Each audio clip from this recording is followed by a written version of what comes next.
From high atop the battlements of Castle Curmudgeon, where we can all now go back to not pretending we care about soccer. Good evening, Mr. and Mrs. America, and all ships at sea. Welcome to the Blast Radius. So good to have you with us tonight. And as we convene this evening, the Spaniards have just defeated their former Argentine colonial subjects in a World Cup final played in a New Jersey, choking under the fumes of Canadian wildfires. How international is that?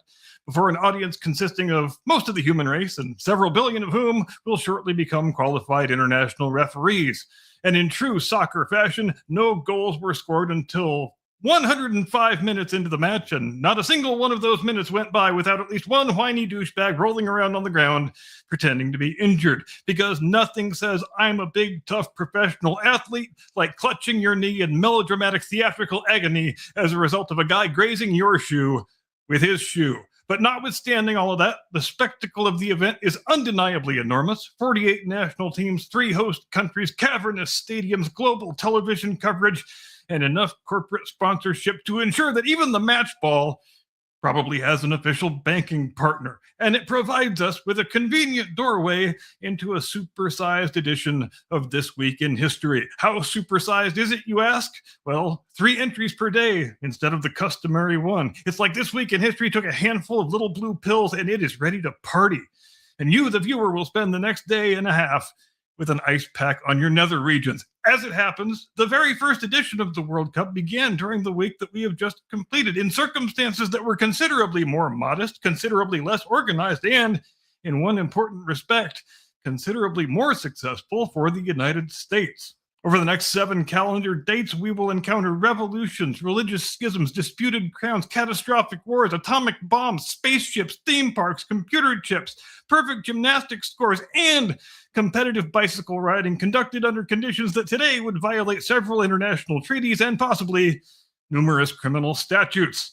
There is no one single theme tying all of it together beyond the customary reminder that history refuses to remain in one genre. On one page of the calendar, a city burns. On the next, somebody takes the first photograph of another planet. And somewhere between the two, a committee of European diplomats, not for the last time, confidently asserts that it has solved the Balkan problem. So, with all necessary apologies to chronology, geography, and the surviving descendants of Otto von Bismarck, let us begin the proceedings on the 13th of July, 1863, when the New York City draft riots begin. On Monday, the 13th of July, 1863, barely a week after the Battle of Gettysburg, New York City responded to the preservation of the Union by attempting to destroy a substantial portion of itself. The proximate cause was the new federal military draft, the first of its kind in American history. The law contained a provision allowing a drafted man to avoid service by paying $300 or by hiring a substitute. Now, $300 was a fairly immense sum of money in those days to your ordinary working man, which meant that the government had devised a marvelously efficient system under which the poor could enjoy both compulsory military service and the knowledge that wealthier men were not enjoying it with them. When officials resumed drawing names at a draft office on 3rd Avenue, a crowd attacked the building and promptly set it ablaze. What began as resistance to conscription rapidly became something altogether darker and more appalling.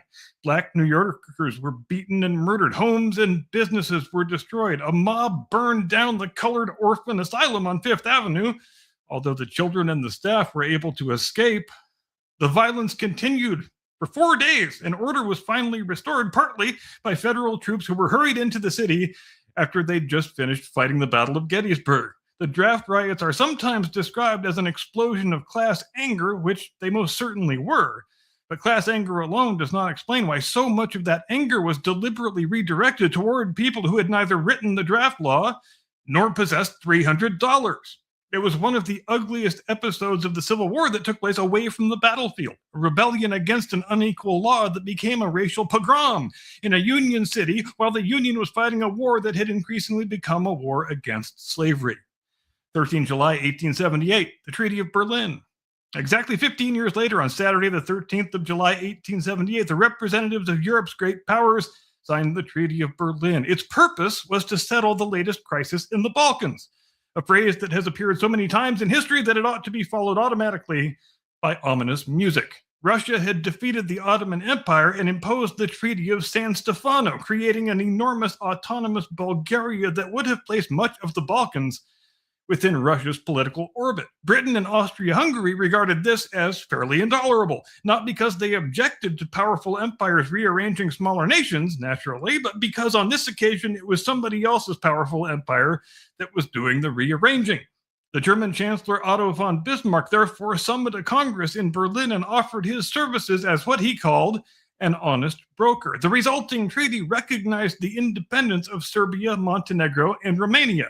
It drastically reduced Bulgaria, created the autonomous province of Eastern Rumelia, returned Macedonia to Ottoman control, and permitted Austria-Hungary to occupy and administer Bosnia and Herzegovina.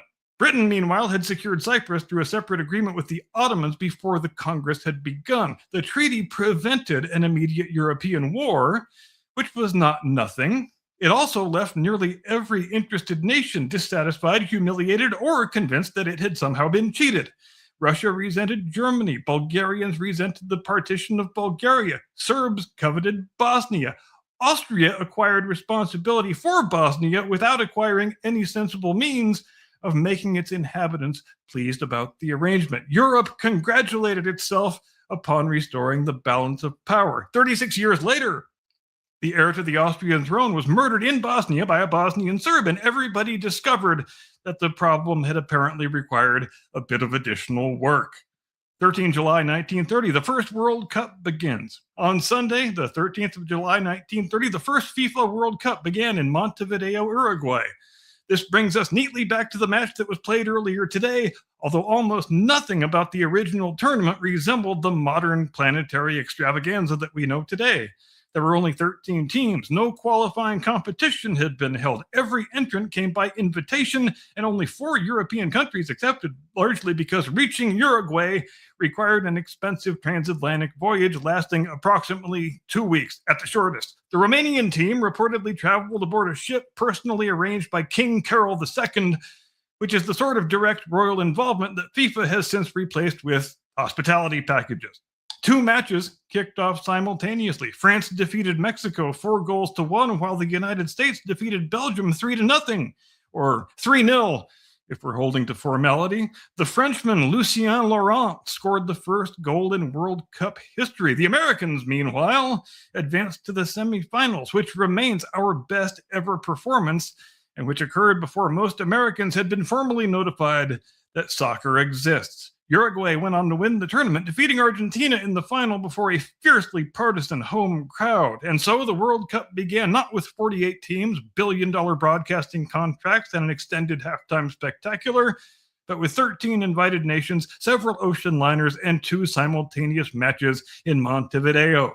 96 years later, Spain and Argentina contested the championship in New Jersey today, and the scale has altered somewhat, but the basic arrangement remains unchanged. 22 men pursue a ball for 90 minutes, after which entire nations spend the next 4 years explaining that the referee was bribed. 14 July 1789, the storming of the Bastille. On Tuesday, the 14th of July 1789, the people of Paris stormed the Bastille, thereby beginning the French national tradition of celebrating political change with masonry damage. The Bastille was a medieval fortress that had become a royal prison and a symbol of arbitrary authority. By 1789, however, it was not exactly operating at peak capacity.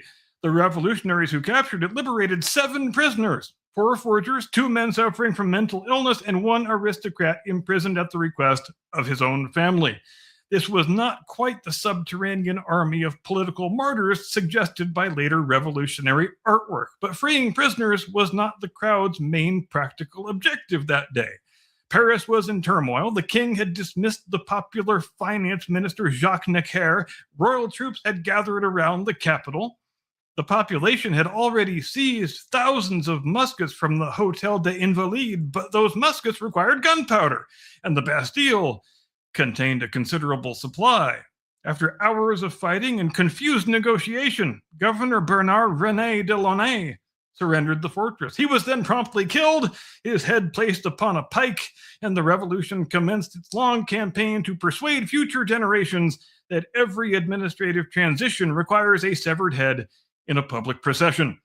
Militarily, the capture of the Bastille was a relatively small affair. Politically, it was colossal.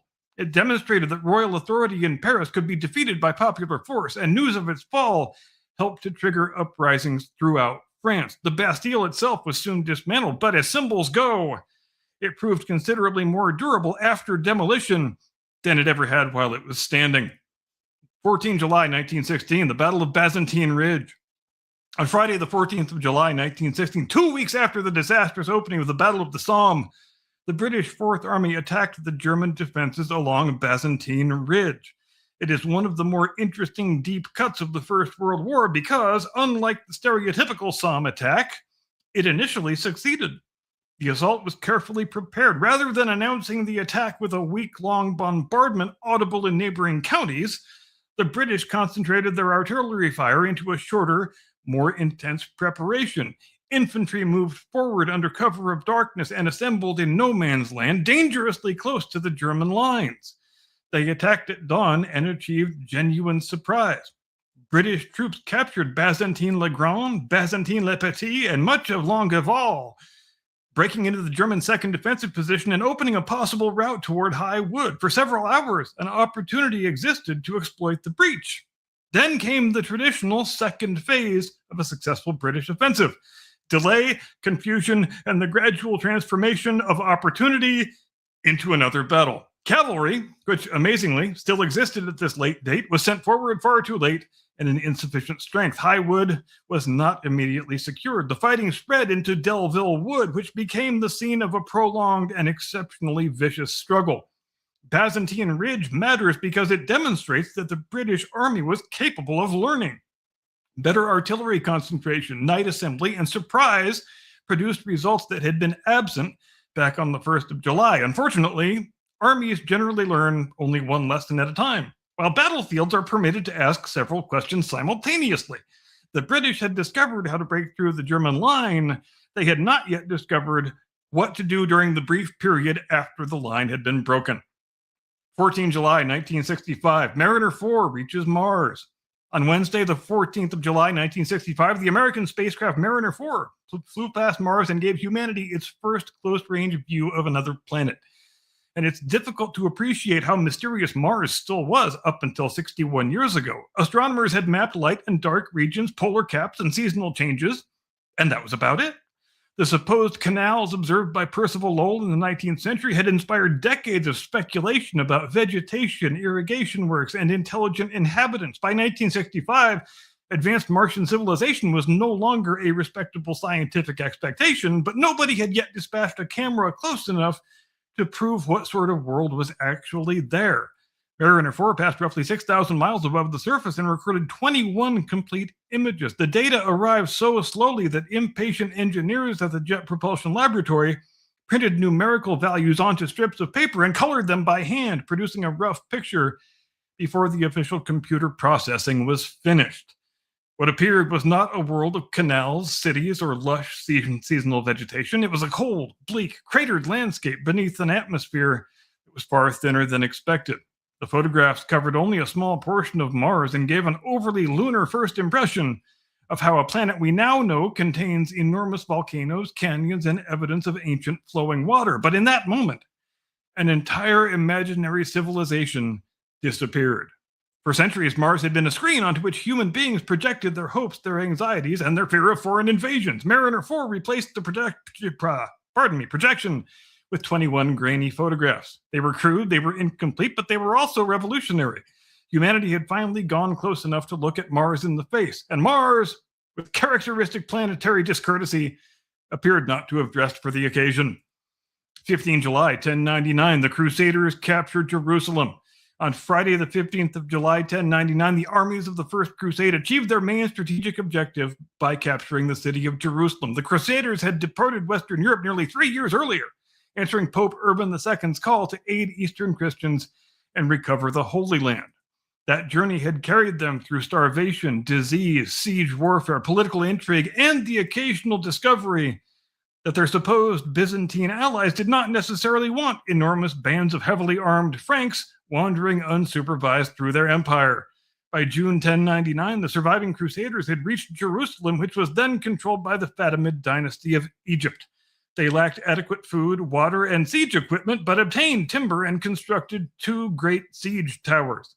On the morning of 15 July, the tower commanded by Godfrey of Bouillon reached the northern wall. Crusaders crossed onto the defenses, opened a gate, and then poured into the city. What followed was a massacre. Muslim inhabitants were killed in large numbers. Jewish residents who had sought refuge in a synagogue were burned inside of it, and contemporary Christian chroniclers described the bloodshed with evident pride rather than embarrassment.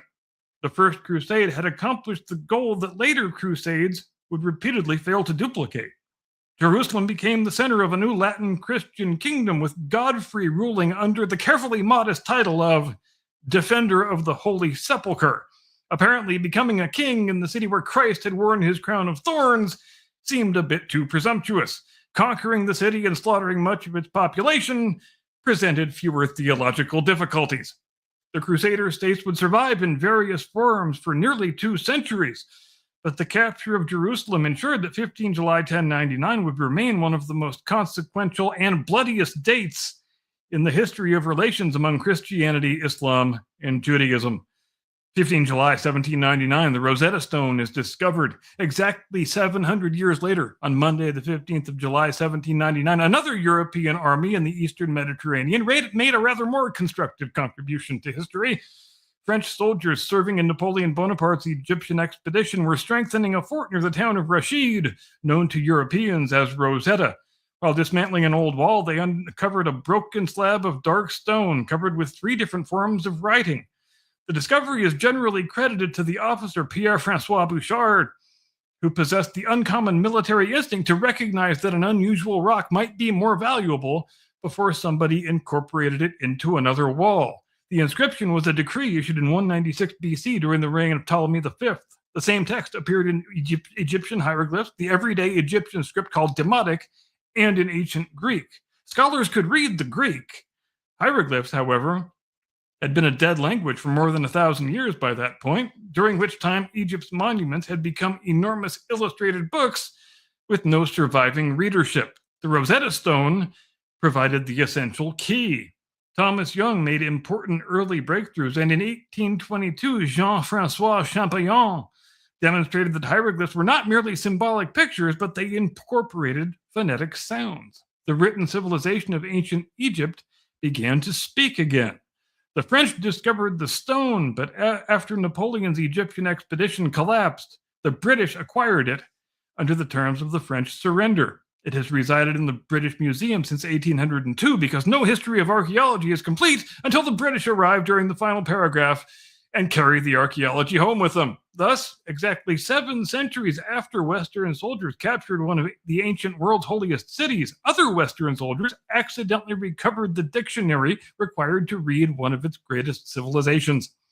15 July 1916, William Boeing founds an aircraft company. On Saturday, the 15th of July 1916, William Boeing incorporated the Pacific Aero Products Company in Seattle, Washington. Boeing was a wealthy timber businessman who had become fascinated by aviation after having attended an air show in California. Like many early aviation enthusiasts, he took one look at a machine constructed largely from wood, wire, and optimism and concluded that it represented the future of transportation. Boeing learned to fly and purchased an airplane, but became frustrated by the difficulty of obtaining replacement parts. He reportedly decided that he could build a better airplane himself, which is an unusually ambitious response to poor customer service. Working with naval engineer George Conrad Westervelt, Boeing produced the B&W seaplane, later known as Boeing Model 1. Boeing himself flew the first example, nicknamed Bluebill, on 15 June 1916. Exactly 1 month later, he incorporated Pacific Aero Products with capital of $100,000. The name, however, did not last long. In 1917, with the United States entering the First World War and military aviation expanding rapidly, the company became the Boeing Airplane Company. From that small Seattle operation emerged one of the defining enterprises of aviation history. Boeing aircraft would carry mail, passengers, presidents, paratroopers, atomic bombs, and, on certain unfortunate occasions, corporate executives before congressional committees. There is something wonderfully representative about the company beginning beside the waters of the Pacific Northwest with a timber magnate and a wooden seaplane. The materials became more sophisticated, the airplanes became larger, the engineering became almost unimaginably complex. But the essential aviation industry tradition was present right from the beginning. Build something nobody has built before, fly it before common sense intervenes, and worry about obtaining the replacement parts afterward. 16 July, Christendom, the atom, and the moon. Now, the 16th of July may be the most densely consequential date of our entire week. On this date, Christendom conventionally split in two. 891 years later, scientists split the atom with sufficient enthusiasm to illuminate the New Mexico desert. And exactly 24 years after that, 3 men departed Earth atop a rocket designed in large part by engineers collected from the losing side of the war that the atomic bomb had helped to end. If history had employed an editor, this sequence would have been rejected as too excessively tidy. 16 July, 1054, the Great Schism. On Saturday, the 16th of July, 1054, Cardinal Humbert of Silva Candida entered the Hagia Sophia in Constantinople during preparations for the afternoon liturgy. He approached the altar, deposited a document excommunicating Patriarch Michael Cerularius, walked out, and reportedly shook the dust of the city from his feet. As diplomatic gestures go, it ranked somewhere between slamming the door and setting fire to the embassy. Humbert represented Pope Leo IX, who had died 3 months earlier, raising the awkward question of whether the cardinal still really possessed any authority to excommunicate anybody. Cerularius and a synod responded by condemning Humbert and his companions. These mutual denunciations are traditionally treated as the beginning of the Great Schism between the Roman Catholic and Eastern Orthodox churches. In reality, Christianity did not divide suddenly during one particularly unpleasant Saturday afternoon. The Greek East and the Latin West had been drifting apart for some centuries. They disputed papal authority, clerical marriage, the type of bread to be used in communion, and the Western addition of the word filioque, or and the Son, to the Nicene Creed. They spoke different languages, followed different customs, and inhabited political worlds that were increasingly alien to one another. Even after 1054, many participants did not realize that an allegedly permanent schism had even occurred. But symbolic dates become symbolic because they compress long, complicated processes into a scene that everyone can remember. And Cardinal Humbert placing an excommunication upon the altar of the Hagia Sophia is an exceptionally memorable scene. The breach widened over the subsequent centuries, particularly after Western Crusaders sacked Constantinople in 1204. Nothing encourages Christian reconciliation quite like fellow Christians stealing the furnishings from your church. The excommunications of 1054 were finally lifted in 1965. By then, the two halves of Christendom had been formally estranged for more than 900 years, proving that church committees may move slowly, but they possess extraordinary institutional stamina. 16 July 1945, the Trinity test. At 5:29 on the morning of Monday, the 16th of July 1945, scientists detonated the world's first atomic device in the Jornada del Muerto desert of New Mexico. The name means Journey of the Dead Man, which in retrospect seems a little too perfect to have survived the screenwriting process. The device was simply known as the Gadget. It contained a plutonium core surrounded by carefully shaped explosive lenses designed to compress it inward and produce a nuclear chain reaction. The implosion design was so complex and so uncertain that the Manhattan Project scientists considered a full-scale test to be absolutely essential. The Gadget was raised atop a 100-foot steel tower. Bad weather delayed the scheduled detonation, while military and scientific observers waited at shelters miles away, uncertain precisely what was going to happen. There had been joking speculation that the bomb might ignite the atmosphere and destroy the world. Calculations showed this was effectively impossible, which is a reassuring phrase only when the calculation has already proved correct. The flash illuminated the desert floor. The explosion vaporized the tower, fused sand into radioactive green glass, later dubbed trinitite, and produced a yield equivalent to roughly 21,000 tons of TNT. The atomic age had begun. Trinity demonstrated that the plutonium implosion weapon worked. A similar device was dropped on Nagasaki 24 days later after the uranium bomb destroyed much of Hiroshima. The bombs, the Soviet entry into the Pacific War, and Japan's worsening military position combined to produce surrender. The precise balance among those causes remains debated. What cannot be debated is that humanity had crossed a technological Rubicon from which there was no retreat. Until Trinity, extinction by human engineering belonged largely in the realm of speculative fiction. After Trinity, it became government policy, military doctrine, and an item in the national budget. 16 July 1969, Apollo 11 launches for the moon. Exactly 24 years after Trinity, on the morning of Wednesday, the 16th of July 1969, Apollo 11 lifted off from Kennedy Space Center. Neil Armstrong, Buzz Aldrin, and Mike Cullen sat atop a Saturn V rocket, 36 stories tall, containing enough fuel and controlled violence to remove 3 men from the Earth.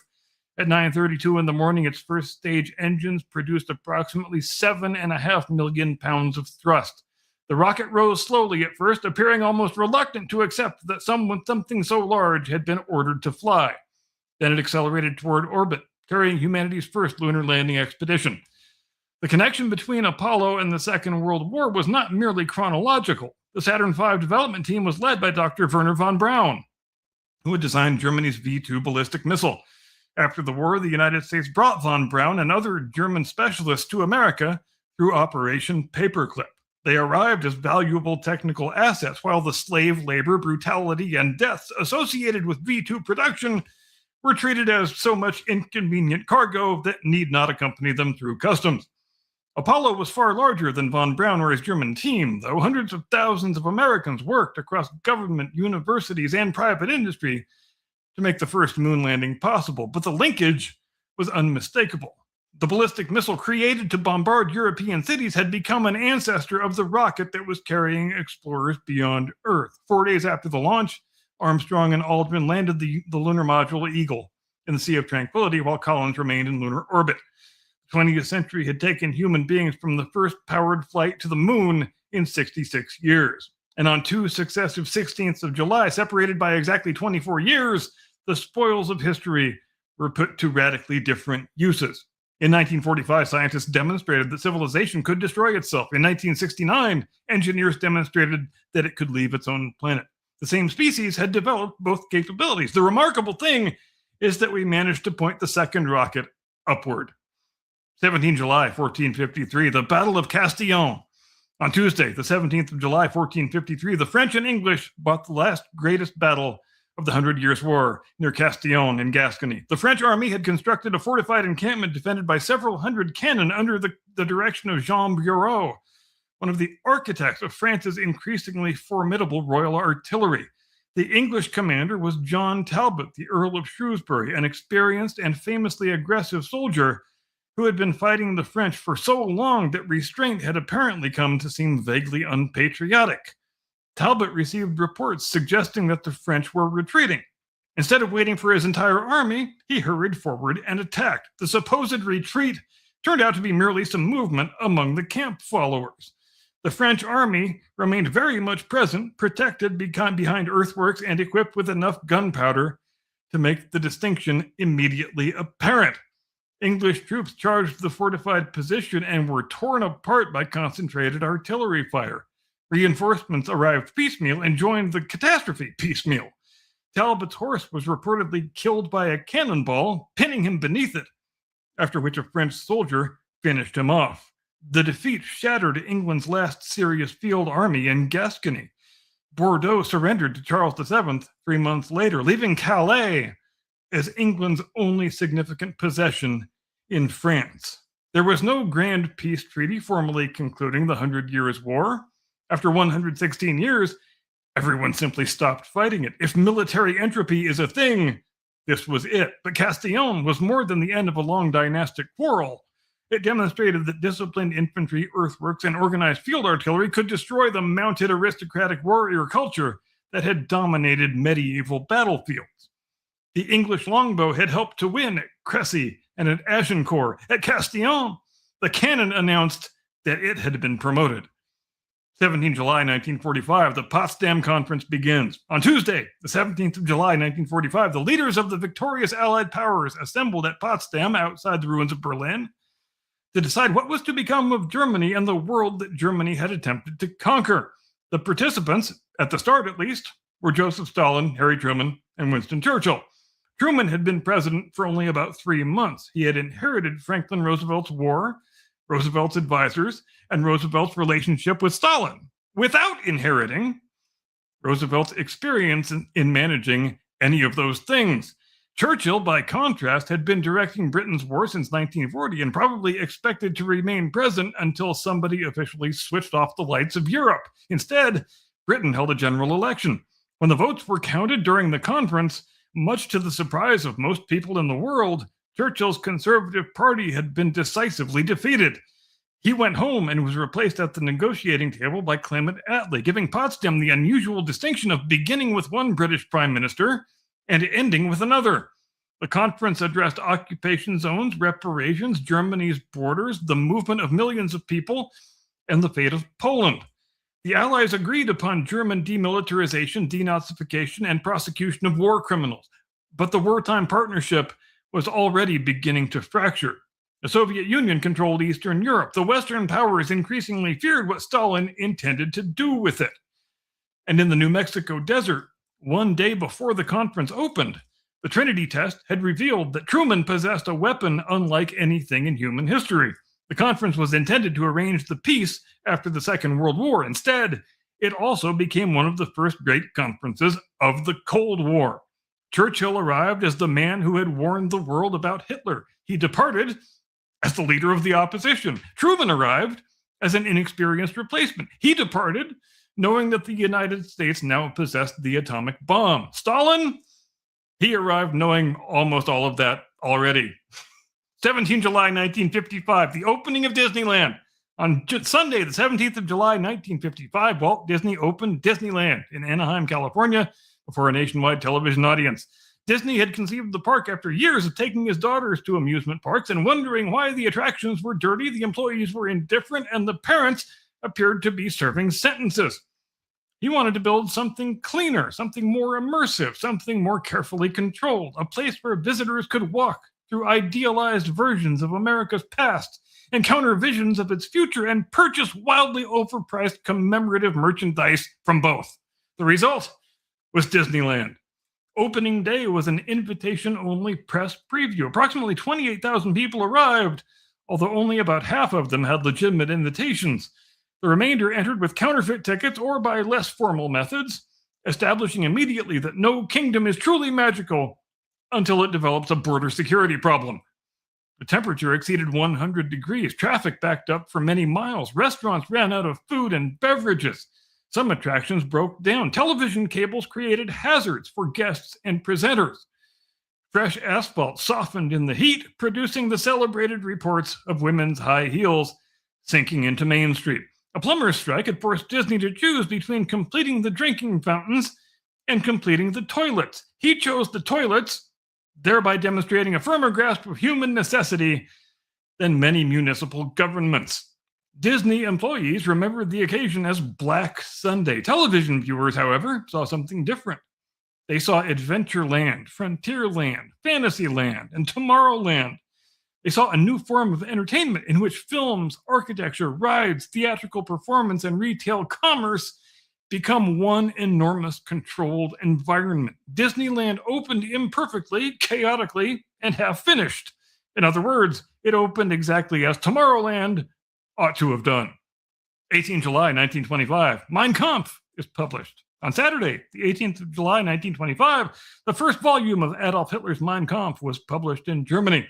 Hitler had begun dictating the book while imprisoned following the failed beer hall putsch of 1923. His attempt to overthrow the Bavarian government had collapsed with almost comic incompetence. The German judicial system responded by giving him a comfortable prison term, allowing him to receive visitors, providing him with publicity, and releasing him after approximately 9 months. It was one of history's more consequential failures to distinguish a ridiculous political extremist from a harmless one. Mein Kampf combined autobiography, political manifesto, racial obsession, and several hundred pages of evidence that fanaticism does not necessarily produce readable prose. The first volume presented many of the ideas that later defined the National Socialist regime. Hitler attacked parliamentary democracy, Marxism, liberalism, and the Treaty of Versailles. He portrayed history as a racial struggle. He demanded territorial expansion into Eastern Europe and described Jews as the central enemy behind Germany's supposed humiliation and decline.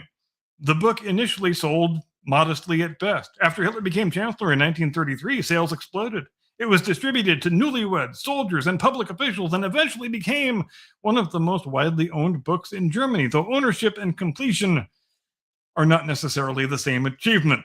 Later generations sometimes treated Hitler's crimes as though they emerged without warning after he obtained power, but the warning had been published, bound, and placed on sale 8 years earlier. Mein Kampf did not contain a detailed operational blueprint for every single later atrocity. It did, however, contain the worldview that made those atrocities possible. The future dictator had taken the unusual precaution of explaining himself. The failure was not that nobody could have known. The failure was that enough people either believed him, excused him, or assumed somebody else would prevent him from acting upon it. 18 July 1968, the founding of Intel. On Thursday, the 18th of July 1968, Robert Noyce and Gordon Moore incorporated a new semiconductor company in California. Both men had been leading figures at Fairchild Semiconductor. Noyce had developed the integrated circuit. Moore had already observed that the number of components placed upon an integrated circuit was increasing at a remarkably predictable rate, an observation later identified as Moore's law and used to explain why every electronic device becomes obsolete shortly after its owner learns how to operate it.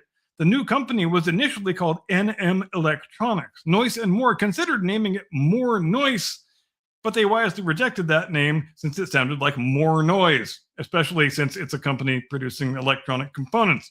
They settled upon Intel, which was short for Integrated Electronics. The company initially concentrated on semiconductor memory. In 1971, Intel introduced the 4004, the first commercially available microprocessor sold as an individual component. The processing functions that previously required multiple circuits could now be concentrated upon a single programmable chip. That development helped make possible the personal computer revolution, and eventually placed Intel processors inside millions of office machines, home computers, and beige plastic boxes whose principal function was displaying an hourglass. The founding of Intel belongs to a strange category of historical event.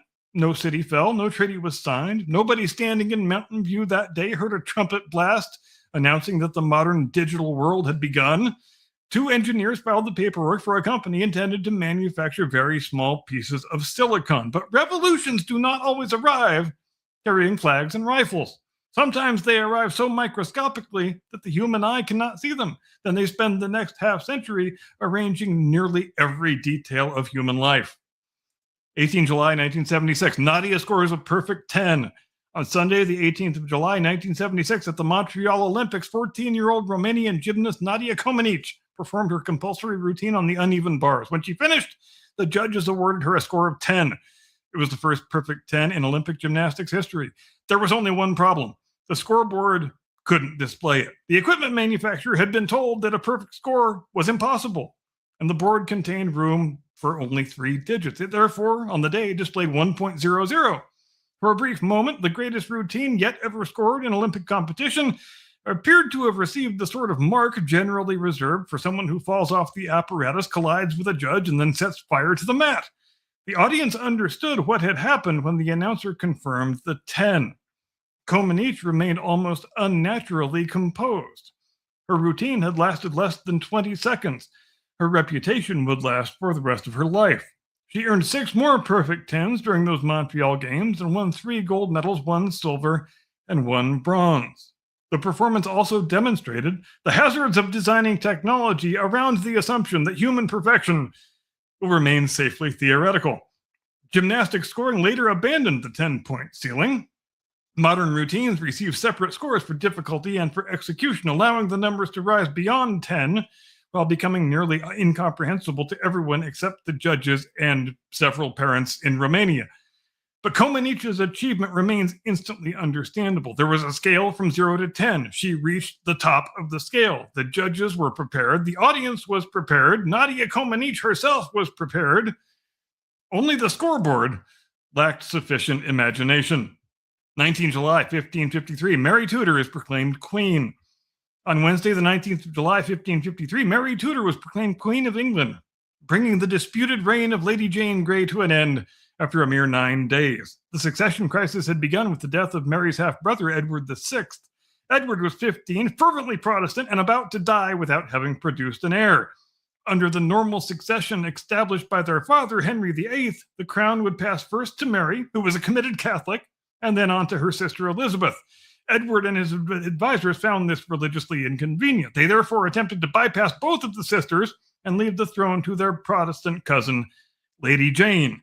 Jane was intelligent, well-educated, and approximately 16 years old. She was also married to the son of John Dudley, the Duke of Northumberland, the most powerful man in Edward's government. This was either a remarkable constitutional coincidence or the sort of succession arrangement that becomes less convincing each time it is explained. Jane was proclaimed queen on 10 July. Northumberland expected Mary to be captured before she could organize any sort of resistance. Instead, Mary escaped to East Anglia, gathered supporters, and declared herself to be the lawful queen. The country rallied around her. The fleet sent against her defected. Members of the Privy Council, demonstrating the timeless statesmanlike principle of recognizing the winning side, promptly abandoned Jane and proclaimed Mary on the 19th of July. Northumberland was executed. Jane was imprisoned. Mary initially showed some reluctance to execute her young cousin, but another Protestant rebellion carried out in Jane's name made her continued existence politically untenable. So Jane was beheaded in 1554. Mary became England's first crowned queen regnant, not the wife of a king, but a sovereign ruling in her own right. Her accession established that an English woman could inherit and exercise royal authority. It was a constitutional breakthrough achieved through a family dispute in which nearly every participant eventually lost his head. 19 July 1870, France declares war on Prussia. On Tuesday, the 19th of July, 1870, the French Empire declared war on Prussia. Napoleon III's government believed that a successful war would restore French prestige, strengthen the emperor's increasingly shaky regime, and prevent Prussia from dominating Germany. It accomplished exactly one of those objectives. The Prussian Chancellor Otto von Bismarck wanted the southern German states to unite with Prussia, and he understood that nothing encourages German unity quite like being attacked by France. The immediate dispute concerned a possible Hohenzollern candidate for the vacant Spanish throne. The candidacy was withdrawn, but the French government demanded additional guarantees from King Wilhelm of Prussia. Wilhelm politely refused. He sent Bismarck an account of the encounter from the spa town of Ems. Bismarck shortened and edited the telegram so that it appeared the king had insulted the French ambassador and the ambassador had harassed the king. The published dispatch offended both countries exactly as intended, and Paris demanded war. Prussia accepted with the grim reluctance of a man whose dinner reservation has been confirmed. The French expected to invade Germany. Instead, German mobilization proved faster, larger, and much better organized. Within weeks, the French armies were surrounded. Napoleon III was captured at Sedan. His empire collapsed. Paris was besieged, and German princes proclaimed Wilhelm Emperor of a united Germany in the Hall of Mirrors at Versailles. France lost Alsace and part of Lorraine and acquired a grievance that would remain politically radioactive for some decades. Bismarck did not create every cause of the Franco-Prussian War. French insecurity, German nationalism, and mutual hostility had prepared the powder, but he understood exactly where to place the match. The French government entered the war seeking prestige. 6 weeks later, its emperor was a prisoner, and its empire no longer existed. It remains one of history's finest demonstrations that the phrase short victorious war should immediately cause everyone in the cabinet room to hide the stationery. 19 July 1903, a chimney sweep wins the Tour de France. On Sunday, the 19th of July 1903, Maurice Garand won the inaugural edition of the Tour de France. The race had not been created by a sporting federation or by a national government, but by the newspaper L'Auto, which needed a publicity stunt large enough to destroy one of its rival publications. Editor Henri Desgrands approved a race around France consisting of 6 stages and approximately 2,428 kilometers. Only 60 riders started the race. 21 of them completed every stage. The stages bore little resemblance to modern professional cycling. The final run from Nantes toward Paris covered approximately 471 kilometers. Riders competed on heavy bicycles with limited gearing, traveled across unpaved or badly surfaced roads, and frequently rode through the night. Mechanical failures had to be repaired under restrictive rules because apparently cycling 1,500 miles was not considered sufficiently character building unless accompanied by roadside metalwork. Garand had worked as a chimney sweep before becoming a cyclist. He won the opening stage, retained the overall lead throughout the race, and then he won the final stage as well. His final margin was 2 hours, 59 minutes, 31 seconds. Modern tours are often decided by a second or two. The first was decided by enough time for the runner-up to take a bath, eat dinner, and reconsider his career choices. Garand and the surviving riders proceeded to the Parc des Princes velodrome, where thousands of spectators greeted them. The race dramatically increased Lauteau's circulation and returned the following year. The 1904 tour produced so much cheating, sabotage, and partisan violence that Garand and several leading finishers were eventually disqualified.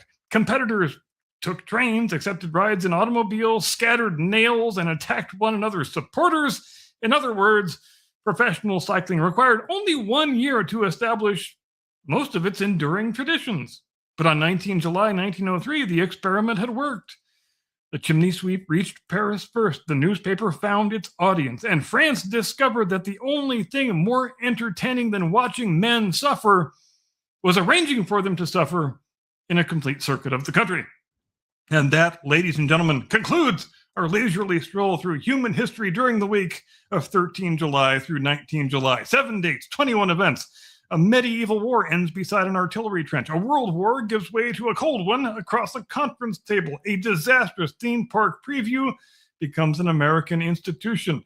A failed revolutionary publishes his intentions. 2 engineers incorporate the future. A 14-year-old girl achieves a score the machine has been assured cannot exist. A teenage queen loses a crown. An emperor declares a war that destroys his empire. And a former chimney sweep bicycles around France because a newspaper needs subscribers. And by the time I'm speaking these words, drunken Spaniards will be marauding through the New York City metro area, celebrating their 1-0 vanquishing of the Argentines. Millions of people will remember the goals, the saves, the disputed decisions, and the flopping, and the flopping, and the flopping. Almost nobody will be thinking about the 13 invited teams who first crossed the oceans to begin the first tournament in Uruguay 96 years ago. But that is exactly what anniversaries are for. They remind us that every enormous institution began as an experiment. Every established order was once provisional, and every event that now appears inevitable was once merely something happening to people who could not see the next paragraph. History doesn't know which moments will become symbols.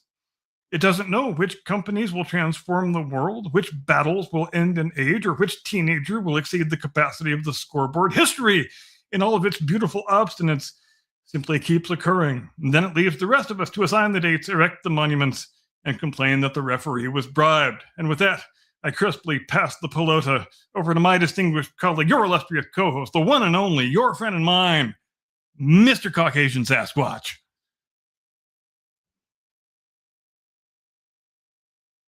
Tactical nuke incoming!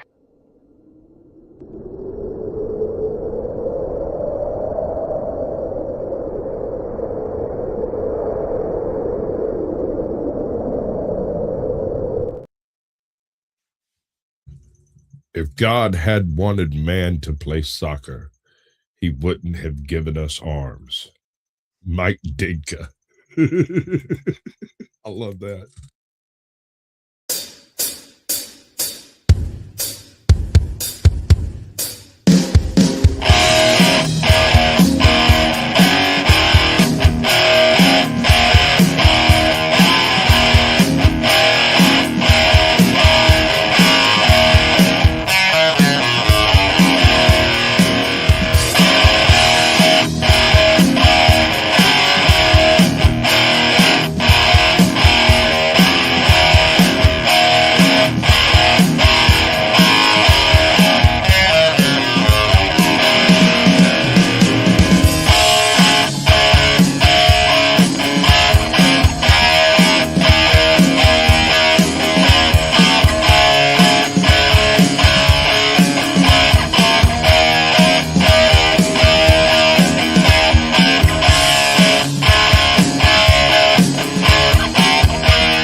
Hi, I'm Sasquatch. I'm Cap. Nice. Good How evening, you all ladies doing? and gentlemen. Welcome to the Blast Radius. Tonight, we're going to sit and wax philosophical about everything that strikes our fancy because we didn't actually put together a plan for this. I watched Sheep Detective. Does that Tell help? me about Tell me about Sheep Detective. All right. So, if it was a bunch of humans, it would be a classic Miss Marple tale. You would fall right in there with Murder, She Wrote and the rest of the classic detective sagas that you've read. However, these are animated sheep. Yeah, I was going to ask what kind of a if it's animated or not. So I guess I have the answer to that. Okay, so Of course, I guess if the name is Sheep Detective, it kind of has to be animated, doesn't it? well, they're not entirely CGI abominations, but they're not very far from that uncanny valley either. But I kind of get it, right? Yeah. There are a few funny points in it.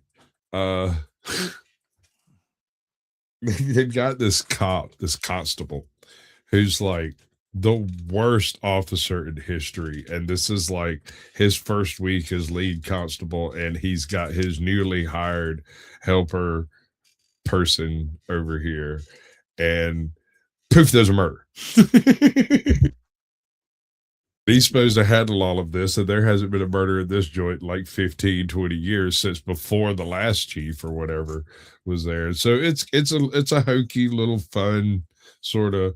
I wouldn't expect no deep philosophical life-changing imagery coming from this, but if you like talking sheep, why not? Oh, it's a movie. I didn't realize it was a movie. I thought it was a show. I'm catching up on the. Oh, look at all the people that are in it. Yeah, no, it is star-studded, bro. There are all kinds of folks in it. Emma Thompson, Julia Louis-Dreyfus, Bryan Cranston, Patrick Stewart. God damn. Yeah, Keep going. it's well, okay. Hugh Jackman. Right. Person I haven't heard of. Person I haven't heard of. Person I haven't heard. Yeah, that's all the people I've heard of. Right. No, I was If I've waiting for read Hugh Jackman. That was the one I was expecting to be at the top of the list. Oh, okay. So some of the people are actual people, and the animals are CGI abominations. I gotcha. Right, right, right. Well, see, that's the thing though, is like the ones that are most needed to for the story are CGI abominations. The rest of them are just CGI sheep for the most part. They do that have this one bit that is so woke it made me like giggle maniacally. There's this point where something bad happens on the farm, and all the sheep get together and decide they're just going to forget it. And they do a countdown, and everyone forgets that happens, except for this one sheep who hasn't figured out how to do that.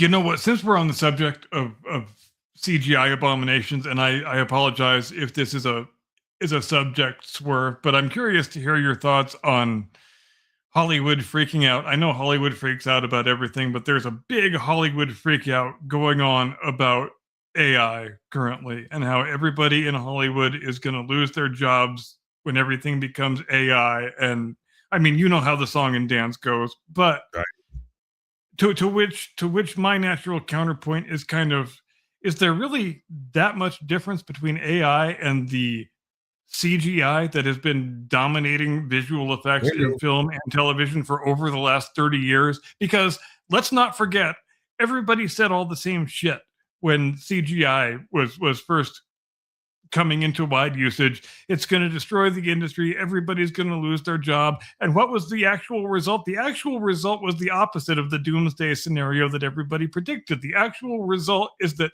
look at the freaking credits on any film that comes out in current year, and 3/4 of the names are goddamn computer animators. So I would then submit that rather than wreck all the jobs in Hollywood, CGI actually created most of the jobs in Hollywood. And that tends to be the thing that actually happens when these doomsday scenarios don't ever materialize. What say you? It altered the focus of the jobs in Hollywood. Once upon Yeah. a time, There were key grips, advanced grips, alternate grips. There were lighting grips. There were all kinds of different people that did all kinds of stuff. With the advent of CGI, almost all of that turned into a specialty thing, right? And a lot of tradesmen too, carpenters, plasterers, so forth. Well, the grips thing is specifically movie based, specifically lighting, right. sound, all that stuff. You might have some of the other stuff in other venues, but movies, you need a lot of grips. And key grip, dolly grip, best boy grip. Yep. Exactly. The use of CGI for B-roll footage has almost completely eliminated the grip as low, what is it called? Low skill entry level thing. It's no longer an entry level thing at all. You can't just run down to the freaking lot and be like, hey, I'll help. And just push this dolly down the track and I'll tell you when to stop. Right. It's not like that anymore. Now all of that stuff is so super freaking regulated that it's almost impossible to get it in any of those places, and CGI is largely responsible for that. Absolutely. And as we know, CGI in general has not had a necessarily positive effect on the art of filmmaking. It hasn't, and I find it a little depressing that some of the special effects out of, I don't know, 2010 are competitive with special effects occurring this year, right? I would go back even farther than I would go back all the way to the 50s and 60s. Some of the war movies, specifically the naval combat movies, some of the miniature work in those movies is better than CGI today. Go ahead.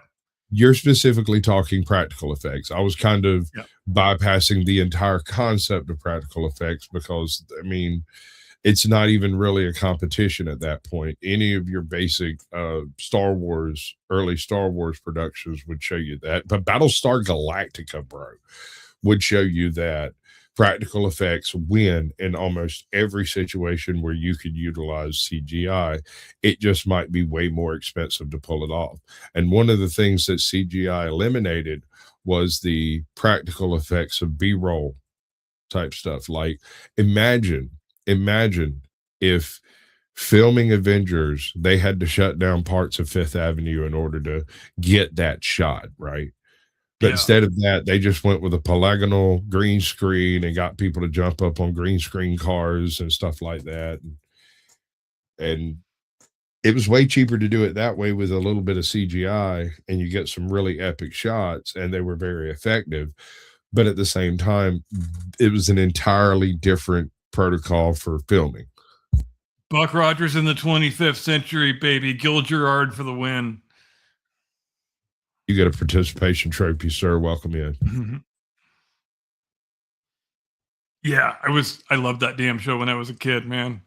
That show in Battlestar Galactica. That's where it was at. I never got off on Buck Rogers, bro. It never did nothing for now. Battlestar Galactica, for whatever reason, when I was a very young child, my mom was rewatching all of the Battlestar Galactica things, and it was at the same time when V was airing. So this is like 84, 85, something like that. I was just old enough to realize what a TV was. And my very first introduction into deep sci-fi was a very confusing mixture of Battlestar Galactica and V. Yeah. Aaron Gray. Aaron Gray made me feel feelings I didn't yet understand.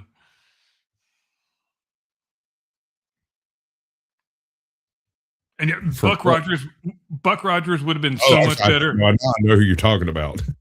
Without fucking Tweaky. Even when I was 5 years old, I was like, take Tweaky and shove him up your fucking ass. I don't need to see that little kid shit.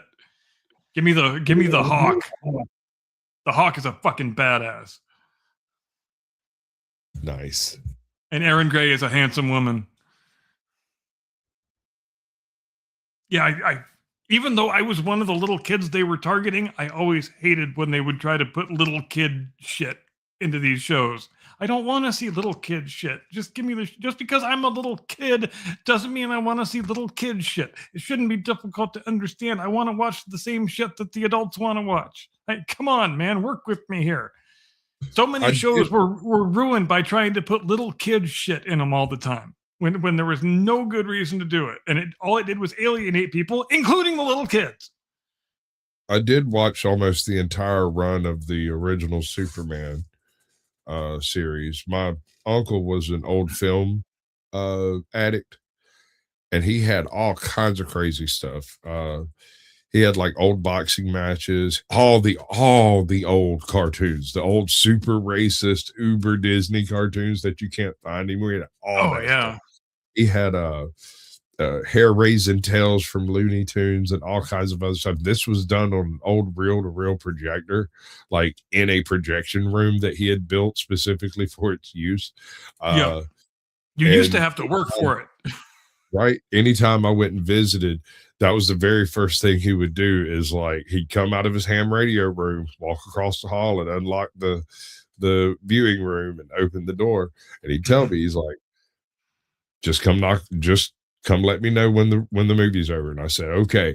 And these things had been put together so they were like 4 hours long, dude. It was like all of the old World War II mini reels that were in all the little news segments and stuff. It wasn't the news segments, it was just the little cartoons in between with what was that one character's name? Private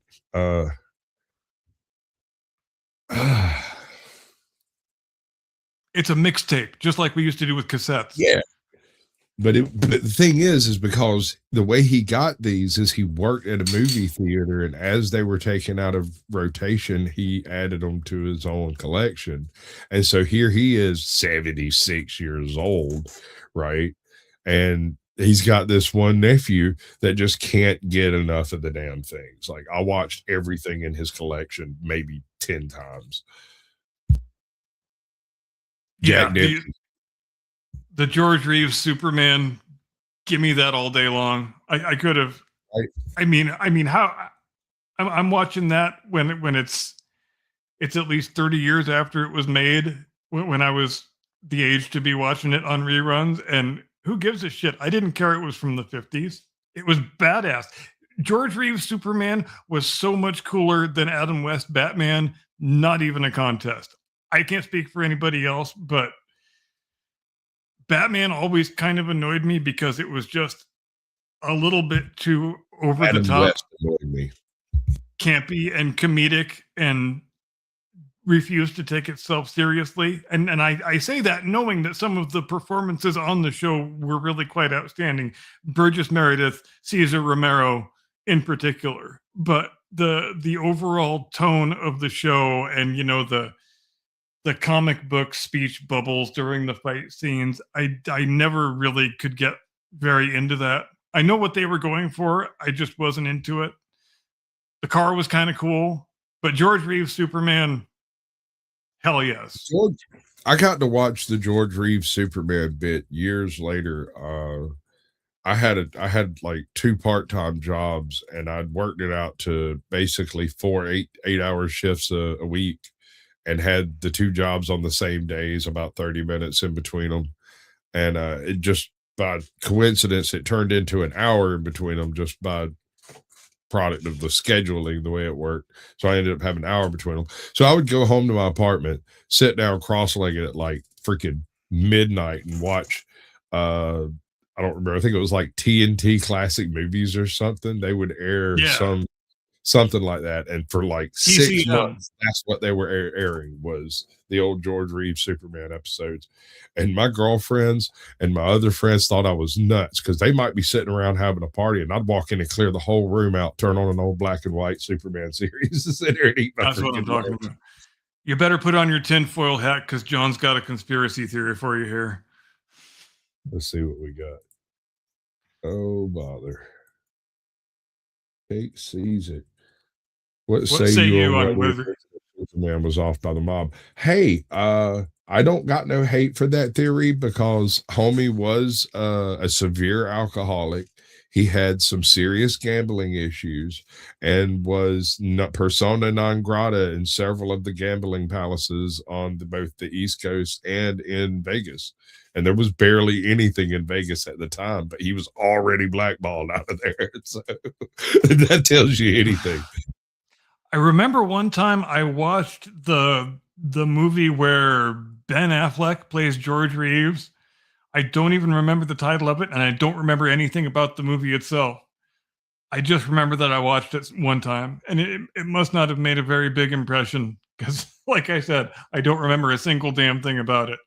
And I remember that was when Affleck was kind of at the nadir of his career and having to do more art house type smaller budget movies since he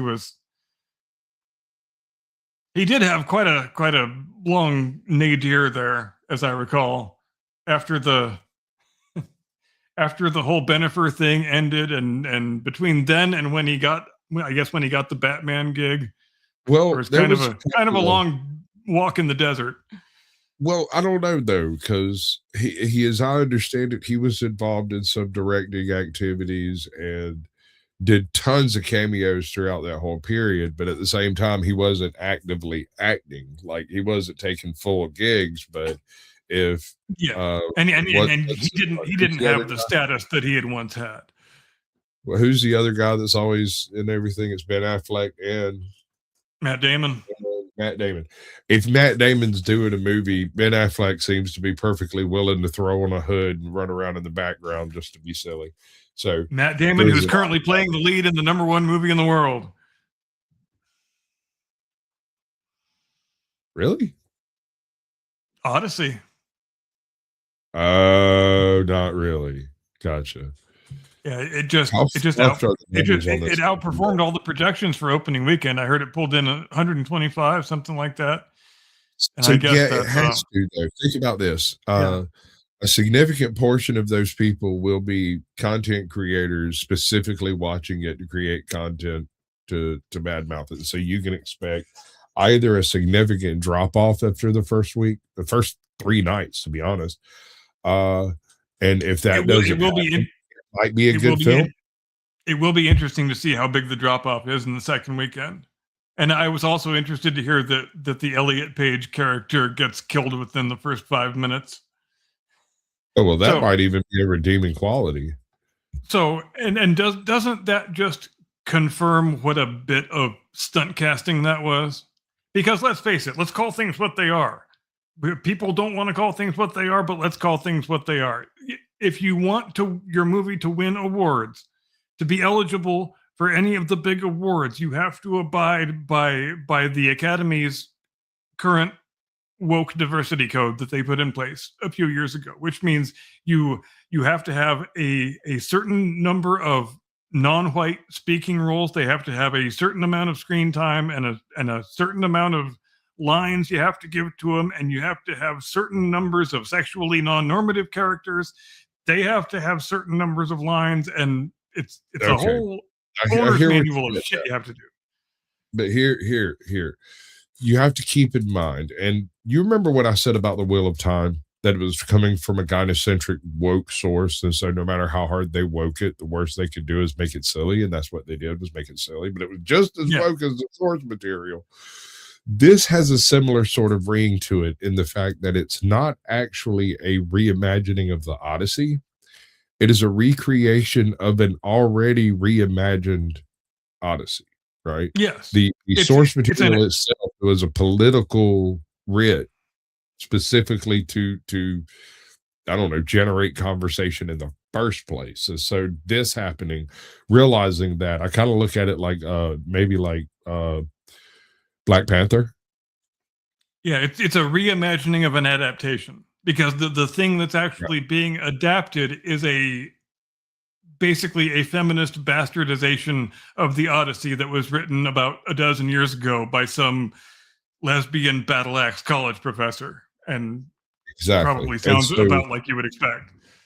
I'm actually more concerned with whether or not they stick to the source material itself, or whether they've wokeified their own wokeified source material. What do you reckon?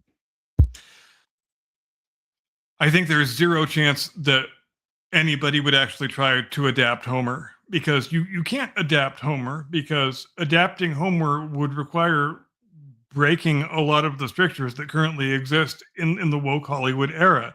You can't have heroic male characters who are just heroic and admirable, praiseworthy people. You have, if you're going to have, if you're going to have a male protagonist, especially a white male protagonist, he has to be emotionally damaged. He has to go on a journey with his feelings. He has to learn everything that he learns from female characters. And you know the blueprint. It's the way the female characters have to be the actual protagonists, the ones with all the wisdom and all the admirable qualities. And to the extent that the male character has an arc, it's an arc that he goes through because he has had his character improved by his interactions with the female lesbian characters. But wouldn't all of that have already taken place in the feminization of the Odyssey that it's based on? Yes. Or would there be a second coat of woke put on this polished turd? I think it's probably a fairly direct adaptation of the lesbian feminist bastardization that is the actual source material, because as we know, Homer is not the actual source material, because that's another thing that you can't do in woke Hollywood, is you can't uncritically adapt great works from the distant past. You have to reimagine them for the modern audience. Sure. So as a direct comparison, or rather maybe not a direct comparison, but as a better example, what Odyssey adaptation would you point at as being the best? That's a good question. Which And can we just go ahead and take Oh Brother Where Art Thou out of the pile, because that's my pick right out the gate. So we're just going to remove that. We're going to put a pin in that over here and accept it as the best and move on with like the rest of them. I like the old stop motion animation ones, and there was one done. Oh yeah, that's a good call. That's a good call. At the end of, like, I think it was a 79, maybe 80. It had like Charlton Heston or one of his clones running around as Odysseus, and it was always real cheesy and campy to me, like in the old Jason and the Argonauts school of stop motion. But the remastered versions of it are absolutely phenomenal. Yeah, I've seen footage from those, and I agree. Ulysses 1954, Kirk Douglas, top of my Right, no, list. that's the one. That's how it wasn't Charlton Heston. It was Kirk Douglas. You're absolutely right. That's the one. Yeah. So wow, that's older than I thought it was. But the remastered version of it, I think you can find it on Tubi, is absolute. It's the Odyssey. What I want to do is have you ever seen Alpha? I don't believe so. It's a pre-Stone Age, or rather a Stone Age tale about how dogs became part of human culture, right? And it's about this kid who falls off a cliff. He gets attacked by stuff. He gets injured, and a wolf gets injured near him, and they sort of defend each other and take care of each other for a little while. And it turns out the wolf's pregnant. And when he gets back to his tribe, they all basically take a puppy and raise it, and dogs exist after that. All right. So it's a very eye-open kind of jaunt into a possible history where this might have happened, right, at some point. And it's possible that some part of our dogs today is directly lineaged from a single unification between a dog and a wolf and a single man. Highly unlikely. I want an approach like that done with Odysseus, with the entire Iliad, Odyssey, the whole thing, and have it set in the Atlantic basin rather than the Mediterranean, because some of the distances that they talk about traveling is absolutely absurd for the Mediterranean. Oh God, I know. And God, I wish you had watched House of the Dragon, because we need to talk about some of the teleportation problems that are manifesting in that show that are way too reminiscent of late period Game of Thrones. When all of a sudden as soon as season 6 starts, it's like people are just beaming up and down from the goddamn Starship Enterprise, and Westeros, stops being an actual continent where it takes time to get places, and you can just be wherever you need to be in one camera cut, and who cares? Because we do have dragons, but that still doesn't explain the 18 hours of flight it would take, because it takes 9 days at fast mark, 9 days to get from Casterly Rock to the Reach. Or Battle of the Bastards. The Knights of the Vale show up at Winterfell in less than 24 hours. Come on, man. Right. You've stopped giving it any actual fucks when you're doing that to the audience. And the people running the show at the time, they even said, we have stopped giving any fucks. We are going for the big dramatic exploitative action beats that we want to go for, and it's such a departure after the first 5 seasons of the show, where they tried so assiduously to keep the thing grounded in the geographical reality of the world that they are supposed to be inhabiting. And that's one of the things that made the show awesome.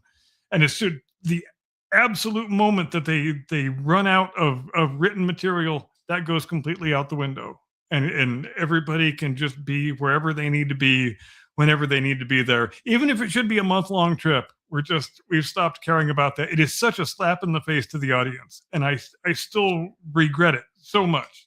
And so since we haven't done this, and we really need to do this, where did Game of Thrones, the original series, where did the Game of Thrones drop off? Where was the plummet?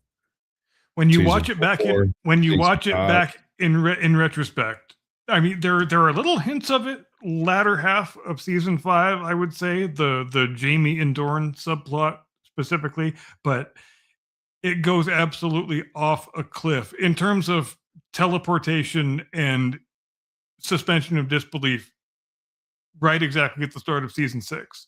And it gets progressively worse and worse and worse as you get into season 7 and season 8. And by the time you get to the end of the series, it's basically a parody of itself. It might as well be Saturday Night Live. None of the things that made the show good are still in existence. And like it almost gets to a point where every single scene is impossible to take seriously. Because of some stone in the shoe type of thing that you just can't unsee or ignore. All right, perfect example. There's the scene where Daenerys has already crossed the narrow sea. She's got her 10,000 raging Dothraki. She's got her army, her 5 legions, 10 legions of Unsullied. She essentially has an insurmountable slave force that will lay their lives down. They encountered the what is it? Their names, Rickon and Randall Tarly in the Reach. They utterly just annihilate their supply train, their army, and everything else as she demands that they bend the knee. It should be one of the greatest scenes in the entire freaking series, is an actual execution by Dragonfire. And something's a little bit off in the perspective in the scene. And in one scene, the dragon's like standing under a tree, and in the next scene, the dragon's standing on the rock next to the tree and is 10 times bigger than the tree and breathes fire. And then right back to the next scene where she steps up on his back like it's a freaking step stool job. And I'm like, God damn it. My wife was like, "Ooh, that was great. Look at him burn." And I was like, it broke. It's so much easier to see the cliff that the show went off when you're watching it back with the benefit of, I guess, nearly a decade of hindsight now.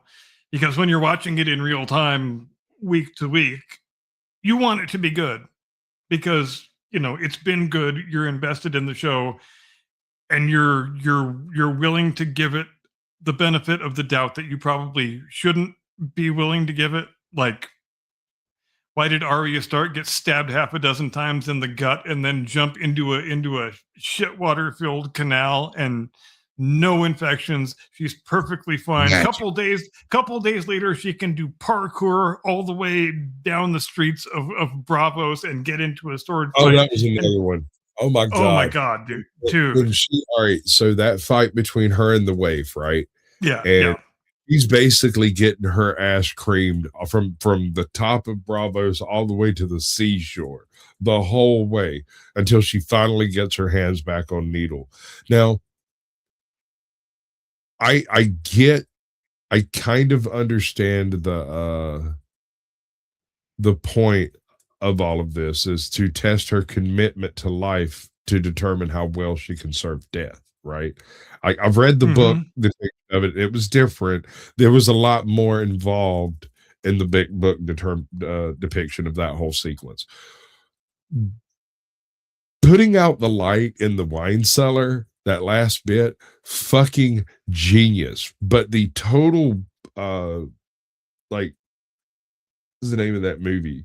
Die Hard. The Die Hard ass whipping that girl takes through that city is just completely uncalled for. There's no way she's I know. standing by the time she gets in. She jumps off of like a 5 foot aqueduct into a big pile of freaking fruits. Dude, like Tumble, tumble, she tumble, tumble, tumble. rolled 30 yards down a freaking flight Yeah. of stairs, hits the bottom, and comes up sprinting like Usain Bolt, bro. It's And crazy. you were stabbed in the gut half a dozen times less than 48 hours ago. And it's parkour, tumble, tumble, tumble, parkour, gymnastics, sword fight. Bleeding all over the place currently. Yeah. And not to mention the fact that if you get stabbed in the gut in medieval times, you're probably almost certainly dead anyway, even if you don't jump into a shitwater filled canal in the middle of a filthy ass medieval city. But they just pile one thing on top of the other on top of the other until you can't take the show seriously anymore. And My favorite it, part of the later portions was the Clegane Arya arc in combination with the Podrick Brianna of Tarth arc and the Jamie Lannister arc that was built all together where they end up at the Battle of Winterfell and Brienne of Tarth, Gregor Clegane, not Gregor, but the Hound and the big giant, the half giant guy from the north are all sitting around talking. And of course, he's super hard for Brienne of Tarth, right? Like he yeah. really wants some of her because he knows she's got giant's blood. He wants a big boy, right? So, Have you so seen he's the big over there woman? just flattering her. Yeah, she's seen the big woman. Yeah, Mhm. she's flattering her left, right. And it's like, well, you're a knight. She's like, I can't be a knight. And he goes, why not? Because I'm a woman. Why does that matter? And then Jamie Lannister stands up and says, you don't need a king to make a knight. It's Yep. true. Any knight. And he draws his sword out, puts her on her knees, gives her the full service. And here's the thing. That moment is just as impressive as it should be. No one will ever know this happened. They're all going to walk out the door in the morning and they're going to go die. As soon as the sun goes down, they are all screwed, right? Yep. So the idea that this is going to change anything is absurd. And yet at the same time, there is a maester in the castle and he might live. So it is possible her name gets put in the book as the first female knight. And also, here's a couple other things because Podrick was there during one of the ass whoopings, and the different people she's bested in combat always had a witness, True. right? So Yep. all of her deeds should eventually land over there on the Tarly fella, the maester. Think about it, bro. One of my favorites is the episode where we are reintroduced to the Hound after we thought he was dead for a whole season, and the guy, Brother Ray, I think is his name. He says it must have taken some man to defeat you, and the Hound goes, "It was a woman." Yeah, it was a woman, and then later a little girl. The only things that ever beat the Hound in actual combat. And the thing you mentioned is actually one of my favorite things about this universe is the democratization of knighthood. That any knight can make another knight and it doesn't have to be done by an authority figure. Although obviously that would have that would have less than favorable ramifications that aren't really discussed anywhere in the universe, because obviously the net result would be that some knights would just sell knighthoods for a certain price. Yeah, Because we know that would happen. There's actually a bit about that, and it might be the Dunk and Egg series, or Is there? it could be anywhere. I don't know exactly where it's at, but it talks about a, I think he's referred to as a knightly lord. He was a knight who was like the footman of some particularly powerful lord, like, I don't know, Tywin Lannister of Casterly Rock, and was granted a lordship as bequeathed by Casterly Rock, right? And so Yeah. he's still a knight of the realm, but he's also a lord over his own lands. And when anytime he came up short for taxes or whatever, he'd just knight a dozen people for a few grand. Now, he did have a rule. All of these knights had to stay in court. They could not go out roaming the countryside making more knights. And if they found out anybody was, he was a knight. So he could go straighten that out fairly succinctly. So that would be the equivalent in the British system of something like a baronet, which is basically a hereditary knighthood, where you have. Well, see, that's one thing. Yeah, in the world of Westeros, I don't believe knighthoods are hereditary. Lordships are. No, lordships are. Right. So the fact that a knight was capable of attaining a lordship, typically knights aren't. They that's kind of where they end up shooting their wad, is by being a knight. Yeah. Becoming a lord after the fact is what the hell did he do? And there's no station you can be born into that makes you automatically entitled to be a knight. You still have to have it conferred upon you by somebody else who already has been so dubbed. And yet that's one of the, I don't know if it's a problem, but it's just kind of weird, because in the last episode of House of the Dragon, the 3 dragon seeds, Ulf and Hugh and Adam, they make a big deal of the 3 of them being knighted in the Red Keep by the queen and being dubbed with the sword by the king consort. And they treat knighthood as something that can only be conferred upon them by the queen. But as we know, since we've been in this universe for longer than 5 minutes, that's not the way it is. They can be knighted by any knight they see passing them on the street if the knight feels so inclined. But it just kind of struck me funny. This is a period before the quote unquote modern period of Westeros. Once upon a time, especially either during and immediately after the Dance of Dragons, knighthoods were conveyed either by specific writ of the king or queen, as the case may be, and could only be done by descendants of Valyrians or some crap like that. There during the Dance of the Dragons, all of the knighthood rules kind of got tossed out, and who could be a knight and who couldn't be a knight was sort of attached to whichever throne that they were particularly behind. The Blackfire Rebellion and all of that. Oh yeah, it screwed up knighthoods for 800 years. I don't know, 400 years or something like that. 50 years, I can't remember. It's 90 years before. No, it's way longer than that. Before, no, it's about 150 years. Right. So it screws up knighthoods for like 100 years, and they start getting like back to the salt of the earth kind of thing again. Oh wait, it's already that time. Shit, my bad. It's already that time. Thanks, ladies and gentlemen, ever so much for joining us here on the Blast Radius tonight. We sure appreciate you being with us, as we always do. Hope you enjoyed the monologue. Hope you enjoyed the discussion. Have a great tomorrow and a fantastic day after that, and a lovely, edifying rest of your week. We will see you next week, 8 Eastern, 5 Pacific, Sunday night, as we always do.